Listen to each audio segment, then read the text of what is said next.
আসসালামু আলাইকুম রহমতুল্লাহ। শুভ সকাল। সবাই ভালো এবং সুস্থ। গেল বছর মাননীয় প্রধানমন্ত্রী ক্ষমতা কোনো লোককে দেখলাম না সরাসরি বলতে যে আওয়ামী লীগ করি আমি, অথবা আওয়ামী লীগের কোনো লোকই খুঁজে পাওয়া যায় নাই। কিন্তু এখন বর্তমানে আবার একটু দিন সুবিধা হওয়ার কারণে আওয়ামী লীগের লোকের অভাব নেই।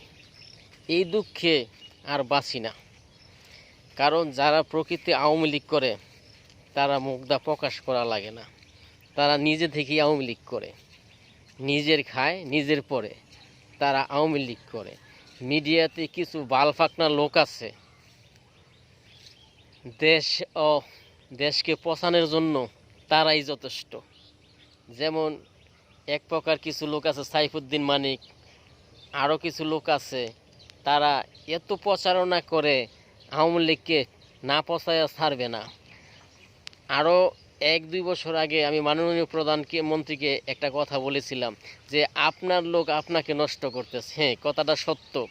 আপনি যদি সরজমিনে যদি এগুলা পরীক্ষা করতেন যে আপনার লোকেরা কি করতেছে, তাহলে আর আপনার এই পরিণতি হয় না। তারপর আজকে আরেকটা কথা বলে দিব, যদিও ভবিষ্যৎ ক্ষমতায় আসেন, ক্ষমতাটা কিভাবে চলতেছে তা একটু জাস্টিফাই করার চেষ্টা করবেন। আর দ্বিতীয়ত হইল, আপনার কর্মীরা এত খারাপ যা বলার মতো না। একটা লোক যদি একটা জমি বেচে, তাহলে সেই জমি থেকে যদি 50,000 টাকা লাভ হয়, তাহলে বলে আমাকে 30,000 টাকা দিয়ে দিস, 20,000 টাকা তুই নিস। ওর বাবার আপনার যে কর্মীগুলো আছে, এটা আমি আমার চোখের দেখা জিনিসটা আমি বললাম। আমি নিজে একজন প্রকৃতি আওয়ামী লীগ, কিন্তু তারপরও আমি আওয়ামী লীগকে ঘৃণা করি। এই কারণে হ্যাঁ, আমি মুজিবের দল করি, মুজিবের সৈনিক, মুজিবের কথা অনুযায়ী আমি চলি। হ্যাঁ, আমার আওয়ামী লীগের দল আছে, আমি নির্বাচনের আগে যাব, নির্বাচন করব। আওয়ামী লীগ বুঝি না, বিএনপি বুঝি না, সবাই বাই বাই। ভোটে যে পাশ হবে সেই।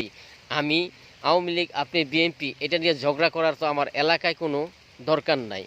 আর সবচেয়ে বড় কথা হলো, আপনার দলের লোক আপনি নিয়ন্ত্রণে নেবেন, তাহলে আপনার ক্ষমতা অটল থাকবে।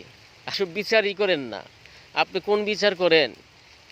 1 বিঘা জমিন বেচবো, 40 লাখ টাকা 20 লাখ টাকা আপনার ঘরে যাইব, আপনি ঠান্ডা।